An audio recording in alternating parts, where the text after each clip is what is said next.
Hey everyone, welcome to MS NCERT studies. और अब हम क्लास 12 हिंदी वितान भाग 2 का पाठ 2 पढ़ेंगे, जिसका नाम है जूझ, आनंद यादव। तो चलिए शुरू करते हैं। पाठशाला जाने के लिए मन तड़पता था, लेकिन दादा के सामने खड़े होकर यह कहने की हिम्मत नहीं होती थी कि मैं पढ़ने जाऊंगा। डर लगता था कि हड्डी पसली एक कर देगा, इसलिए मैं इस ताक में रहता था कि कोई दादा को समझा दे। मुझे इसका विश्वास था कि जन्म भर खेत में काम करते रहने पर भी हाथ कुछ नहीं लगेगा। जो बाबा के समय था वह दादा के समय नहीं रहा। यह खेती हमें गड्ढे में धकेल रही है। पढ़ जाऊंगा तो नौकरी लग जाएगी, 4 पैसे हाथ में रहेंगे, बिठोबा अन्ना की तरह कुछ धंधा कारोबार किया जा सकेगा। अंदर ही अंदर इस तरह के विचार चलते रहते। दिवाली बीत जाने पर महीने भर ईख पेरने का कोलू चलाना होता। कोलू जरा जल्दी शुरू किया तो दादा की समझ से ईख की अच्छी खासी कीमत मिल जाती। यह उसकी समझ कुछ हद तक सही थी। जब चारों ओर कोलू चलने लगते तो बाजार में गुड़ की बहुतायत हो जाती और भाव नीचे उतर आते। उस समय नंबर 1 और नंबर 2 का गुड़ बहुत आता और हमारे जैसे खेतों पर ही बनाए गए नंबर 3 का गुड़ कौन पूछता। बाकी के किसान दूसरे ढंग से विचार करते थे। उनका मत था कि यदि ईख को और कुछ दिन खेत में खड़ी रहने दिया गया तो गुड़ जारा ज्यादा निकलता है।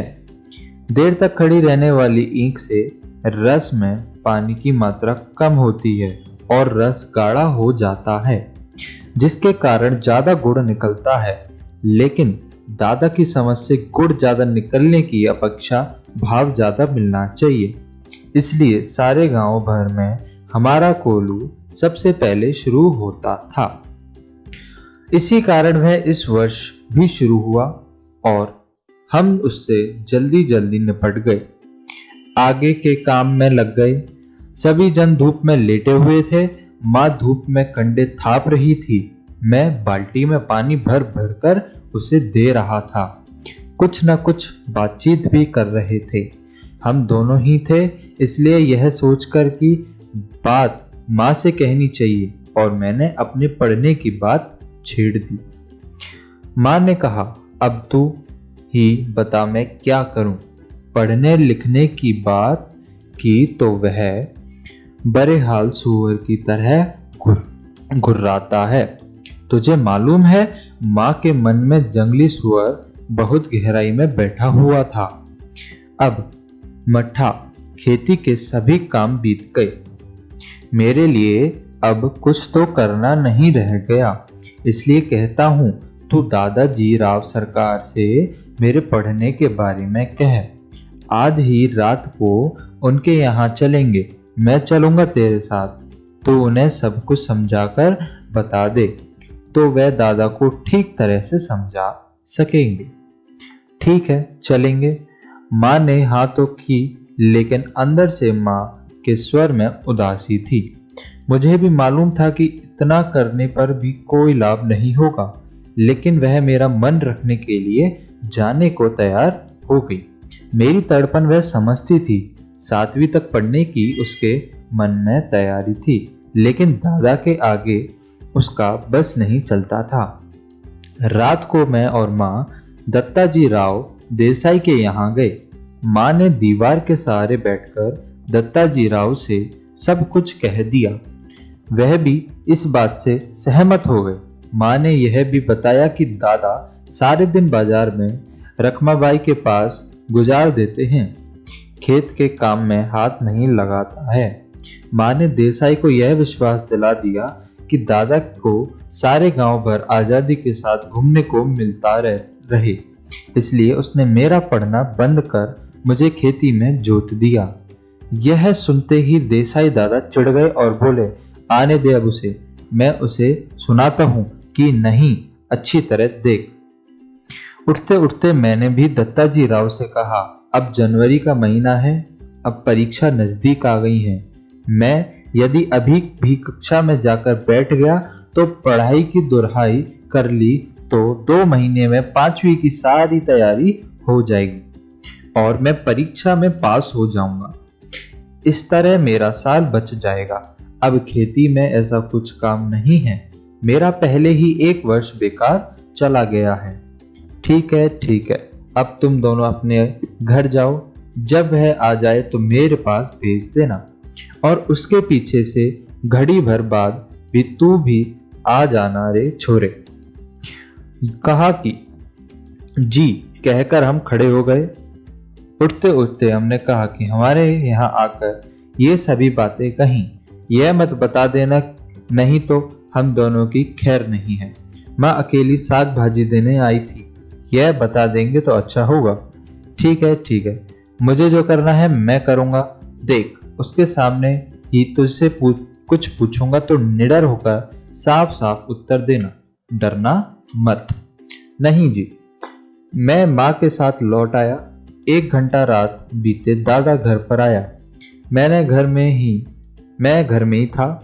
आते ही माँ ने दादा से कहा, साग भाजी देने देसाई सरकार के यहाँ गई थी तो उन्होंने कहा कि बहुत दिन से तेरा मालिक दिखाई नहीं दिया है, खेत से आ जाने पर जरा इधर भेज देना, कुछ काम वाम था। दादा के अधीरता से पूछा, मुझे तो कुछ बताया नहीं उन्होंने, तो मैं हो आता हूँ, तब तक तू रोटियां सेक ले। गड़पा आए तो उसे खेतों पर भेज देना पहले ही। दादा तुरंत खड़े हो गए। देसाई के बाड़े का बुलावा दादा के लिए सम्मान की बात थी। आधा घंटा बीतने पर माँ ने मुझसे कहा कि अब तू जा, कहना जीम ने बुलाया है। अच्छा। मैं पहुंचा तो सरकार मेरी राह देख रहे थे। क्यों आया रे छोरे? दादा को बुलाने आया हूं, अभी खाना नहीं खाया है। बैठ बैठ थोड़ी देर। अभी तो आया है वह मेरे पास। जी मैं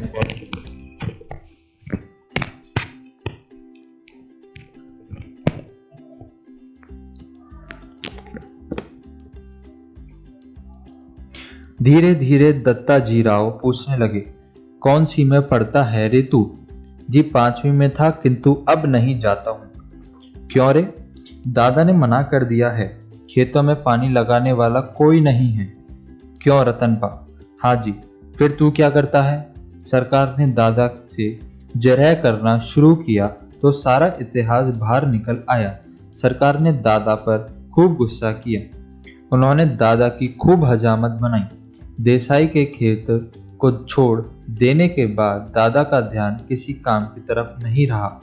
मन लगाकर वह खेत में श्रम नहीं करता है, फसल में लागत नहीं लगाता है, लुगाई और बच्चों को काम में जोतकर किसी तरह खुद गांव भर में खुले सांड की तरह घूमता है और अब अपनी मस्ती के लिए किसी तरह छोरे का जीवन की बलि चढ़ रहा है। यह सब उन्होंने सुनाया।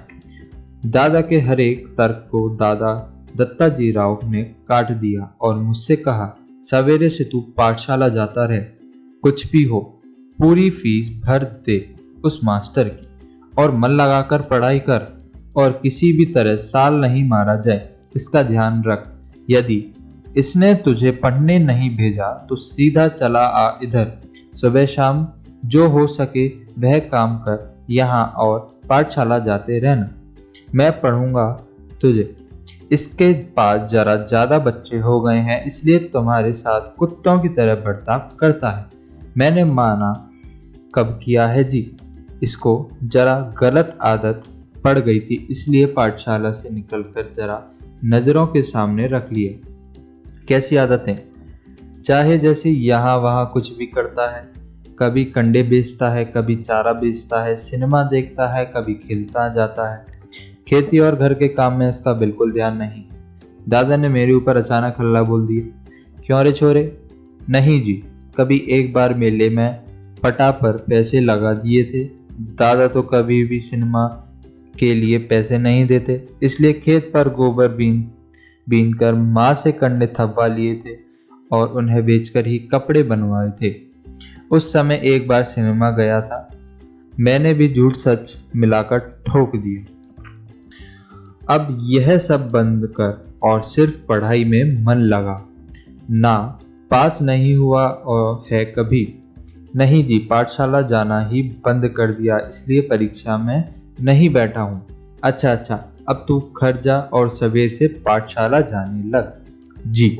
मैं उठ खड़ा हुआ। बाहर निकलते निकलते मैंने सुना, अरे बच्चे की जात है, एक आध वक्त सिनेमा चला गया तो क्या हुआ, एक दो बार खेलने में लग गया तो क्या हुआ, इस बात पर उसका पढ़ना लिखना बंद कर देना क्या? जी, आप कहते हैं तो भेज देता हूँ कल से। देखते हैं एक आधा वर्ष में कुछ सुधार आ जाए तो। दादा ने मन मार कर कहा। इस समय उसका कोई बस नहीं चला था। खाना खाते खाते दादा ने मुझसे वचन ले लिया, पाठशाला 11 बजे होती है, दिन निकलते ही खेत पर हाजिर होना चाहिए, 11 बजे तक पानी लगाना चाहिए, खेत पर से सीधे पाठशाला पहुंचना, सवेरे आते समय ही पढ़ने का बस्ता घर से ले आना, छुट्टी होते ही घर में बस्ता रखकर सीधे खेत पर आकर घंटा भर ढोर चराना, और कभी खेतों में ज्यादा काम हुआ तो पाठशाला में गैर हाजिरी लगाना। समझे? मंजूर है का? हाँ, खेत में काम होगा तो गैर हाजिरी रहना ही चाहिए। मैं ऐसे बोल रहा था मानो मुझे सारी बातें मंजूर हैं। मन आनंद से उमड़ रहा था। हाँ, इतना मंजूर तो है पाठशाला जाना, नहीं तो यह पढ़ना लिखना किस काम का। मैंने सवेरे शाम खेतों पर आता रहूंगा ना। हाँ, यदि नहीं आया किसी दिन तो देख, गांव में जहां मिलेगा वहीं कुचलता हूं कि नहीं तुझे। तेरे ऊपर पढ़ने का भूत सवार हुआ है, मुझे मालूम है।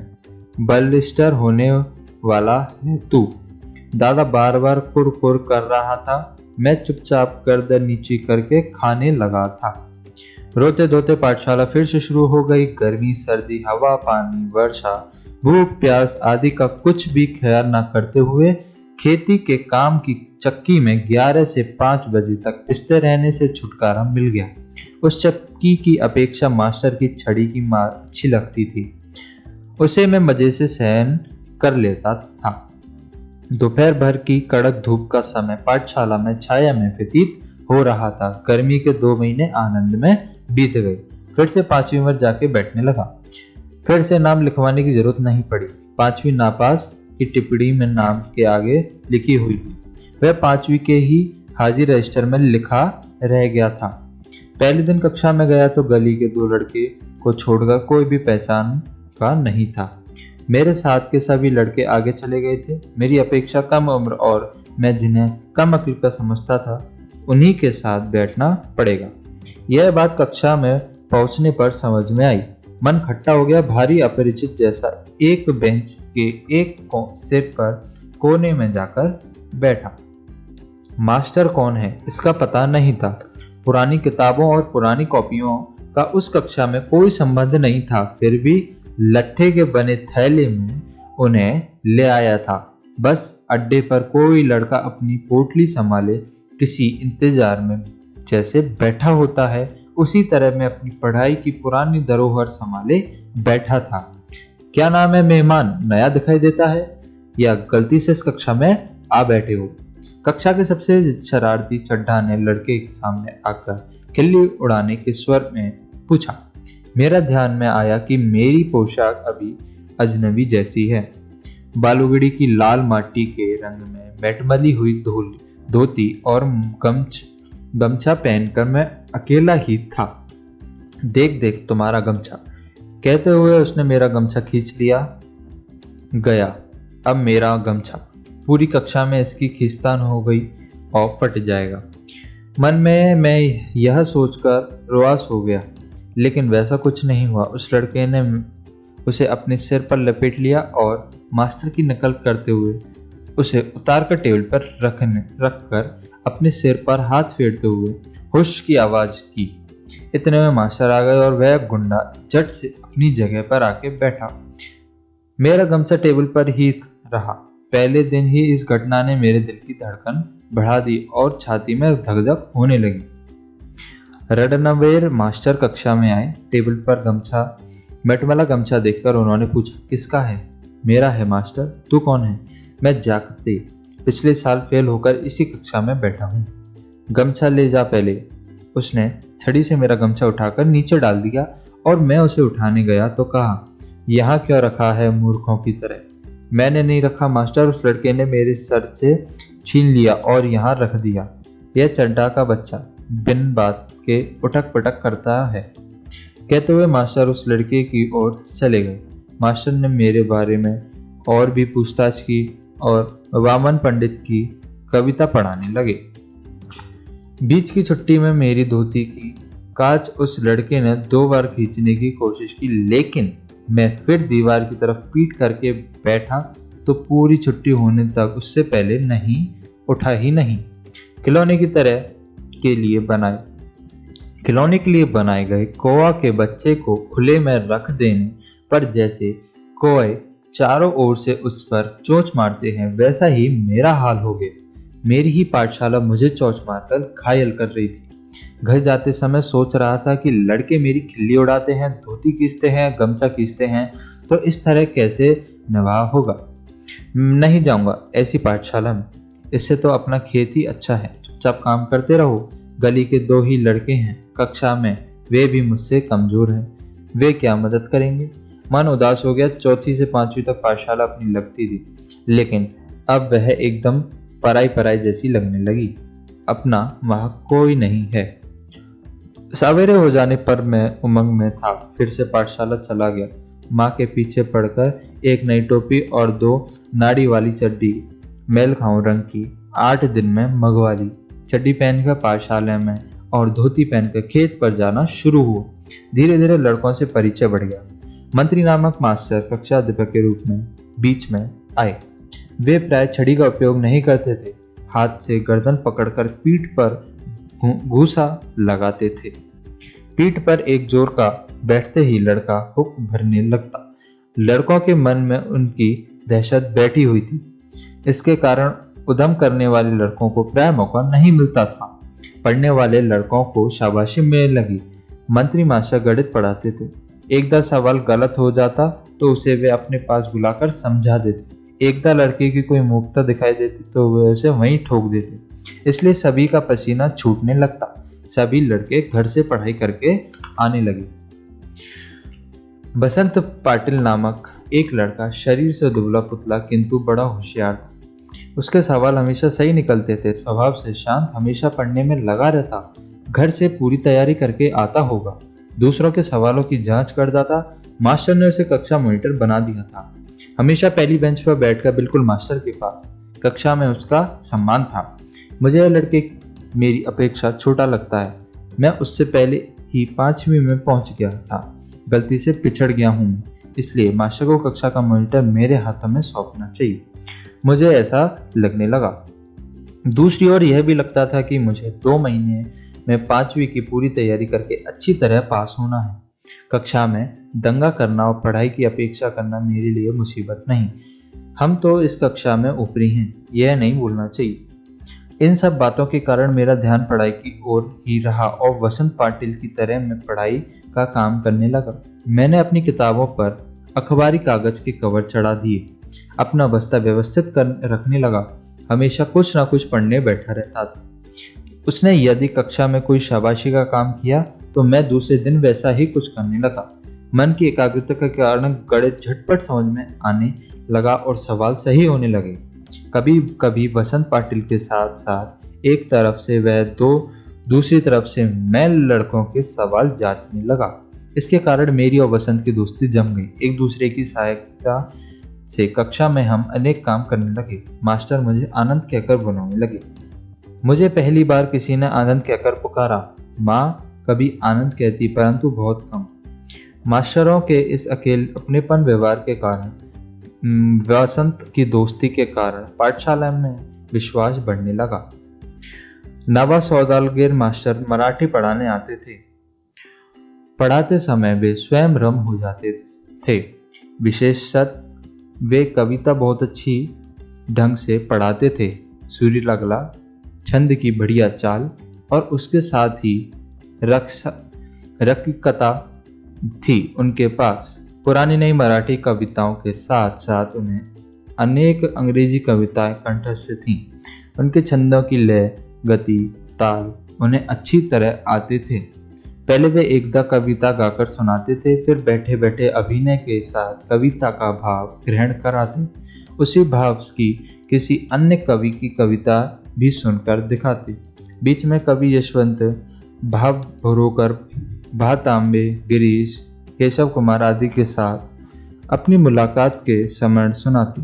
वे स्वयं भी कविता करते थे। याद आ गई तो वे अपनी भी एकदा सुना देते।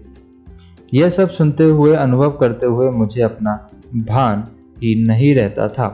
मैं अपनी आंखों और कानों में प्राण की सारी शक्ति लगाकर, दम रोककर मास्टर के हाव भाव, ध्वनि, गति, चाल और रस पीता रहता। सुबह शाम खेती पर पानी लगाते हुए या ढोर चराते हुए अकेले में खुले गले से वे सारी कविताएं मास्टर की ही हाव भाव, यति गति और आरोह अवरोह के अनुसार ही गाता। उन कविताओं के अर्थों से खेलता हुआ मैं आगे पीछे जाता था। मास्टर जिस प्रकार बैठे बैठे ही अभिनय करते थे, मैं पानी लगाते लगाते वैसे अभिनय करता था। क्यारियां पानी से कब भर गईं, इसका भान भी नहीं रहता था।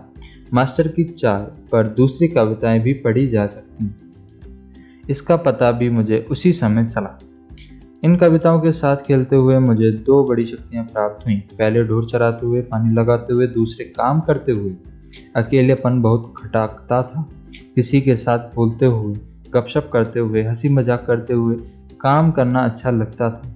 हमेशा कोई ना कोई साथ में होना चाहिए ऐसा लगता था। लेकिन अब अकेलेपन से कोई ऊब नहीं होता। मैं अपने आप से ही खेलने लगा।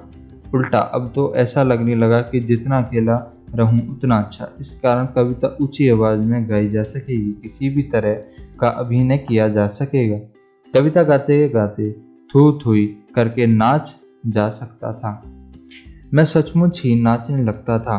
मैंने अनेक कविताओं को अपनी खुद की चाल में गाना शुरू किया। अनंत काड़ोकर की कविता, जिसकी पहली पंक्ति इस प्रकार है: चांद रात परिस्ते पाड़री गरी धरवेरी, को मैंने मास्टर की चाल से अलग अपनी चाल में बिठाकर गाई। यह चाल एक सिनेमा के गाने पर आधारित थी। वह गाना केशव करणी जाति नामक छंद में था। उस कविता को मैं मास्टर की अपेक्षा ज्यादा अभिनय के साथ गाता था। चेहरे पर कविता के भाव पैदा करने का प्रयत्न करता था।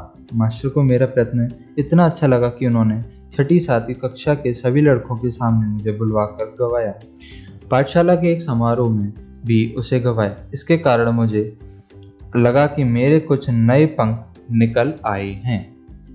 मास्टर स्वयं कविता करते थे। उनके मराठी कवियों के काव्य संग्रह उनके घर में थे। वे उन कवियों के चरित्र और स्मरण बताया करते थे। इसके कारण ये कवि लोग मुझे आदमी ही लगने लगे थे। कुछ सौदाल गरेक मास्टर कवि थे, इसलिए यह विश्वास हुआ कि कवि भी अपने जैसा ही एक हाड़ मास का क्रोध लोभ का मनुष्य ही होता है। मुझे भी लगा कि मैं भी कविता कर सकता हूँ।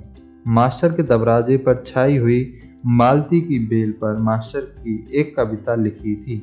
वह कविता और वह लता मैंने दोनों ही देखी। इस कारण मुझे लगता था कि अपने आसपास, अपने गांवों में, अपने खेतों में कितने ही ऐसे दृश्य हैं जिस पर मैं कविता बना सकता हूँ। यह सब कुछ अनजाने में ही होता रहा था। भैंस चराते चराते मैं फसलों पर जंगली फूलों तुकबंदी करने लगा। उन्हें जोर से गुनगुनाता भी था और मास्टर को दिखाने भी लगा। कविता लिखने के लिए खीसा के कागज और पेंसिल रखने लगा। कभी वह न होते तो लकड़ी के छोटे टुकड़े से भैंस की पीठ पर रेखा खींचकर लिखता था या पत्थर की शिला पर कंकड़ से लिख देता। जब कंठस्थ हो जाती तो पहुंच देता। किसी रविवार के दिन एकदा कवि बन जाती तो सोमवार के दिन मास्टर को दिखाता।